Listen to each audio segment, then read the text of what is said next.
Hi, it is February 13th. It is the day before Valentine's Day. I wasn't really aware of it until I went to the store this morning and it was wall-to-wall flowers and pink and red and hearts. And then I've been looking out my window all afternoon as I've been working here, and it's been a steady stream of flower delivery vans going by. So yes, it is indeed the day before Valentine's Day. And it's usually my habit on Valentine's Day, my tradition, to post an article about what it is to be single and to try and broaden that conversation, because I think in a lot of Christian circles it's still kind of a taboo or an uncomfortable subject for a lot of people. So I've written that article. I will post the link along with this video, but I know that we don't all have time to read the articles that we see posted on Facebook. We don't want to read most of them if you're anything like me. So I thought that I would just unpack one point by video, and then maybe then if you're interested you can go and read the rest of it. And this is something that a conclusion that I've come to in my 49 years of being a single woman on planet Earth, and it's been kind of a long meandering journey for me through satisfaction with life to dissatisfaction to downright anger about my marital or non-marital status. And I came to a conclusion probably 10 years ago that I really think is beneficial not only to me but to my sphere of influence, and I wanted to share that with you. I think there's a tendency, particularly for us women who are getting older and still single, to decide that the longing for relationship, the longing for romance, the longing for exchanging our oneness for two-ness, that's actually a vulnerability or a weakness, and we don't like to sense it in ourselves because really there's very little we can do about it, right? And so I think there's a tendency, and I've seen this in adult women as well as in the students that I've dealt with over all these years, there's a tendency to put a lid on it or to think that we should. If I can just tamp this down, if I can just relieve my consciousness of this desire for somebody else or for a complementary relationship, then my life will be easier. Then I won't be wasting all these emotions on something that I can't control.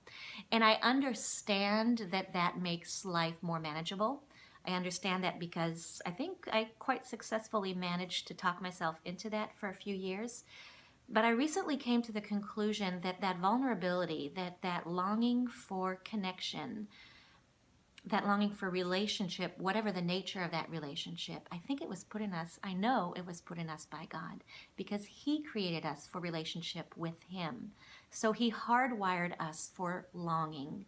And yes, many of us who are single and have a strong relationship with Him still have this longing or yearning or desire for a human relationship that is intimate and that is romantic and that reassures us that somebody picked us because they saw something in us that was lovable.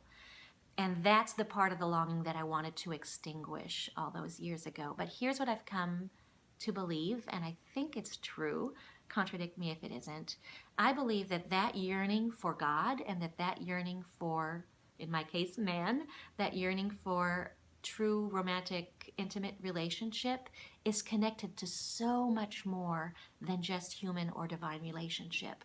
And I believe that when we put a lid on it, we are also putting a lid on our ability or our desire, our impulse to nurture, our ability to empathize, to comfort, to sense the needs of others, to step into the despair, the joy, the sadness, and the longing of those that God puts in our path.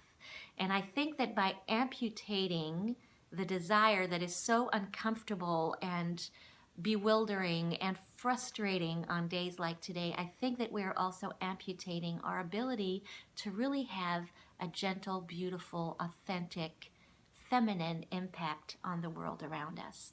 So that would be my caution to you if you are young and female or older and female and contemplating how much more practical and convenient it would be if you could just erase those longings from your mind and from your spirit. I encourage you not to, because out of that same well of femininity comes everything else that is good that we can offer to this world. So I know, trust me, I know that there are years when you just don't want to want anymore. And I get the impulse to put a lid on it and to live above it and beyond it. But my experience has been that by doing that, I'm actually depriving myself of the fulfillment of investing in other lives out of that place that is created for relationship. God did create us for relationship with Him, and I think we need to honor that part of our femininity. So, have a good Valentine's Day. Click the link to read the article, and I'll be back someday, who knows when, with another video update.